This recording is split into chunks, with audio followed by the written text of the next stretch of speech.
నమస్తే. నేను జర్నలిస్ట్ నరేందర్. గ్రామాలలో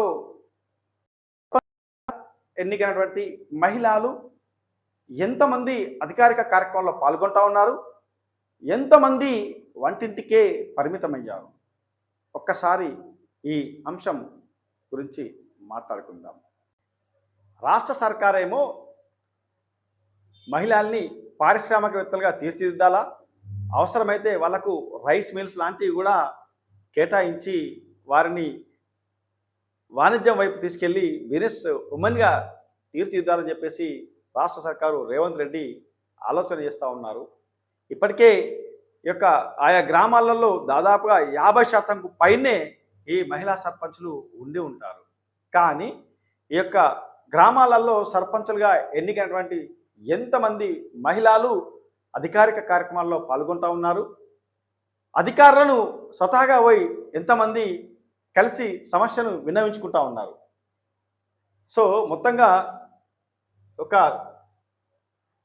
ఏదైతే జగిత్యాల జిల్లా కలెక్టర్ కార్యాలయం సాక్షిగా సతుల ప్లేస్లో పతులు వెళ్ళి మేమే సర్పంచం అని చెప్పుకొని ఒక రిప్రజెంట్ చేయడం జరిగింది. సో ఓకే, ఏది ఏమైనప్పటికీ గ్రామ సమస్య పరిష్కారం కోసం పౌరులు ఎవరైనా వెళ్ళి కలెక్టర్ని కలవచ్చు, తప్పులేదు. కానీ వీళ్ళు సర్పంచులుగా వెళ్ళి కలవడమే అది కరెక్ట్ కాదు అని మనం అనుకుంటాం. ఎందుకంటే ప్రజల చేతిలో ప్రజల ఓట్లతో ఎన్నికైనటువంటి మహిళా సర్పంచులకు సముచిత స్థానం కల్పించడం లేదు అనడానికి యొక్క పిక్ నిదర్శనంగా చెప్పుకోవచ్చు.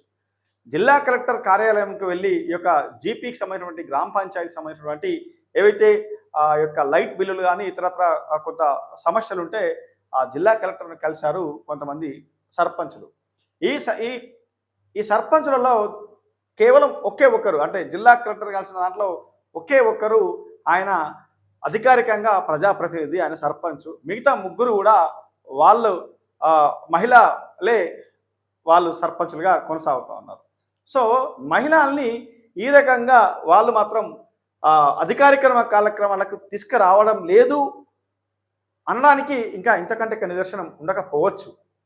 సో ఇది ఎందుకు అంటున్నాం మరి, ఇదంతా ఏంటి అని అంటే, నిజంగా కూడా మహిళలకు 50% రిజర్వేషన్లు ఇచ్చి వారిని స్వతహాగా అందరూ కూడా ఈ యొక్క సమాజంలో ఆడ మగ తేడా లేకుండా ఉండేందుకు ఇట్లా ప్రజాప్రతినిధుల ద్వారా ముందుకు తీసుకొచ్చి వాళ్ళని కొంత యాక్టివ్ చేయాలనే కార్యక్రమంతో వాళ్ళందరూ తీసుకొచ్చి ఆ సర్పంచులుగా మహిళలకు రిజర్వేషన్లు ఇస్తే వాళ్ళను ఇంట్లో కూర్చోబెట్టి మీకు ఎందుకు రాజకీయం అన్నట్టుగా ఈ యొక్క వాళ్ళ భర్తలు అధికారిక కార్యక్రమాలతో పాటు మిగతా అన్ని కూడా మేమే సర్పంచులు అన్న రీతిలో ప్రవర్తిస్తున్న మాట వాస్తవం కాదు అందామా? మీరు తప్పకుండా కామెంట్ రూపంలో కామెంట్ చేయండి. ఎందుకంటే దాదాపు మహిళా సర్పంచులు ఎన్నికైన ప్లేస్లో ఎంతమంది సర్పంచులు రోజు అంటే ప్రతిరోజు ఆ యొక్క సర్పంచ్ జీపీ కార్యాలయానికి వెళ్ళి వాళ్ళు ఈ యొక్క పనులు పర్యవేక్షణ చేస్తున్నారో తప్పకుండా మీరు కామెంట్ రూపంలో కామెంట్ చేయండి. చాలా వరకు మహిళలు గెలిచిన తర్వాత జస్ట్ ఒక ఆ గెలుపత్రం తీసుకొని తర్వాత పోయి సాయం చేసి ఏదో కనిపిస్తే ఇక జెండా వందరంకో లేకపోతే ఇక జనవరి 26కో ఎవరో ఒకరు కనబడి జెండా ఎక్కేసి మిగతా అంతా కూడా వాళ్ళ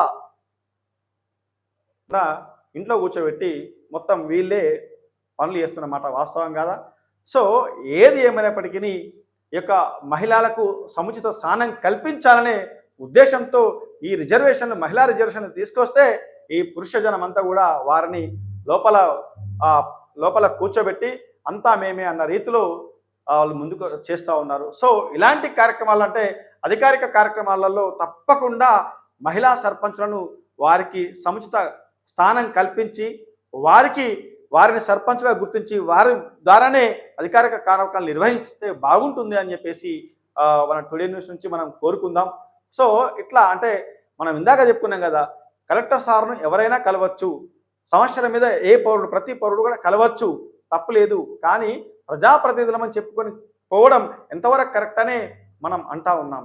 సో మొత్తంగా ఆయా గ్రామాలలో ఎన్నికైనటువంటి చాలామంది మహిళా సర్పంచులు కనబడటం లేదు అని చెప్పేసి ఆయా గ్రామాల్లో ఉన్నటువంటి ప్రజలు అనుకుంటూ ఉంటారు. సో అధికారిక కార్యక్రమాల్లో తప్పకుండా వారి పాత్ర ఉండేలా చూడాల్సిన అవసరం ఎంతైనా ఈ యొక్క అధికారుల మీద ఉందని చెప్పేసి టుడే న్యూస్ నుంచి కోరుకుందాం. సో ఇది మొత్తంగా అంటే సమస్యల మీద అట్లాగే ప్రతి చోట మహిళా ప్రజాప్రతినిధులను పక్కన పెట్టేసి ఇట్లా వీళ్ళు ముందుకొస్తున్నారు అని అనడానికి ఒక చక్కటి ఈ ఒక ఉదాహరణ ఈ ఫోటో. సో మా ఈ కథనం కనుక నచ్చినట్లయితే తప్పకుండా ఒక లైక్ చేయండి. అట్లాగే ఈ యొక్క మీ యొక్క అమూల్యమైన అభిప్రాయాలు కామెంట్ రూపంలో కామెంట్ చేయండి. అట్లానే షేర్ చేయాలని చెప్పేసి కోరుతూ ముగిస్తా ఉన్నాను. Thank you.